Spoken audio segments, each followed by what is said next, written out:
Let me ask you a serious question. Why do millions of people lose money in every single market crash, even when history clearly shows that markets always recover? It's not a lack of information, it's not a lack of intelligence, and it is definitely not bad luck. The real enemy isn't the market, it's your brain. Every market crash looks different on the surface.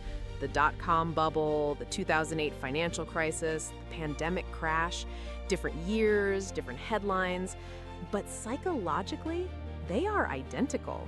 The exact same emotions play out every single time. Fear, panic, regret. See, markets don't crash because spreadsheets break. They crash because human behavior collapses under pressure. When markets fall, your brain activates the amygdala, that ancient fear center that evolved to keep you alive. Here's the problem. Your brain doesn't know the difference between a tiger chasing you and a stock chart collapsing on your phone.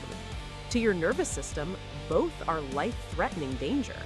Your heart rate increases, stress hormones spike, and in that moment, the rational, logical part of your brain goes completely offline. Long-term thinking just vanishes. This is why panic selling feels so urgent. It feels like survival, even when it's actually financial self-destruction. Psychologists have proven that losses hurt twice as much as gains feel good. So losing $10,000 causes far more pain than the joy you feel from gaining $10,000. When your portfolio drops 20%, your brain doesn't whisper, "Stay calm, this is part of the plan." It screams, "Get out, stop the pain." This is why so many investors sell at the absolute bottom, miss the entire recovery, and then buy back in much higher, repeating the cycle over and over. The market doesn't steal your money, your own emotion hands it over. And your education offers zero protection from this.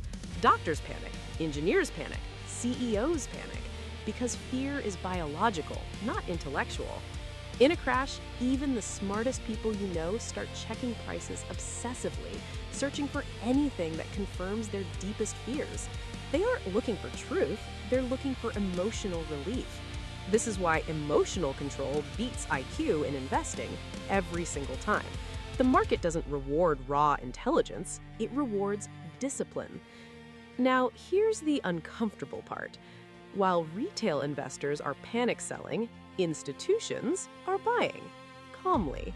Not because they're smarter, but because they understand human behavior. They expect these emotional overreactions.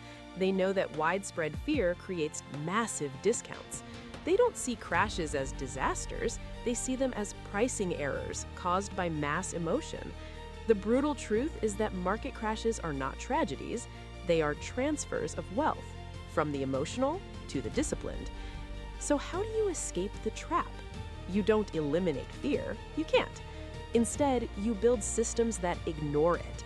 The best investors don't rely on willpower, they rely on structure. They decide their rules before a crash ever happens. They expect downturns as a normal, inevitable part of the journey. They focus on decades, not days. During a crash, they don't ask, "Should I sell?" They ask a much better question. Has my long-term plan actually changed?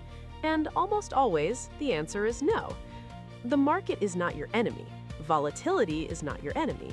Your own hardwired emotions are.